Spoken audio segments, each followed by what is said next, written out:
Market फॉलमध्ये SIP चालू राहिल्याचे benefit काय होतात ना, हे मी एका माझ्या क्लायंटच्या पोर्टफोलिओवरून तुम्हाला सांगतो.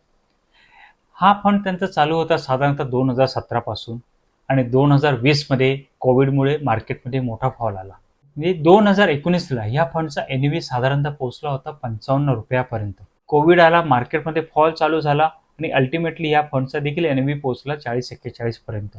पण त्यांची प्रत्येक महिन्याला 3,000ची एस-आय-पी चालू होती, तर 3,000ची इन्व्हेस्टमेंट कंटिन्यू राहिली. ह्या 4 महिन्यामध्ये जी इन्व्हेस्टमेंट झाली तिचं करंट व्हॅल्युएशन ऑलमोस्ट 12,000च्या जवळपास आहे, की जे त्याच्या वर्षभराआधी देखील भेटत नव्हतं आणि याच्यापुढे त्याला कधीच भेटलं नाही.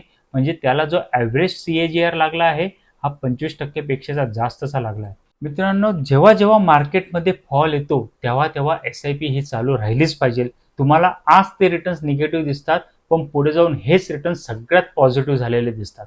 सो तुम्ही देखील योग्य पद्धतीने तुमचा पोर्टफोलिओ क्रिएट करा. त्यामध्ये कुठल्याही प्रकारची मदत पाहिजे असेल, योग्य सल्ला हवा असेल तर स्क्रीनवरती दिलेल्या नंबरवरती मला संपर्क करू शकता. थँक्यू.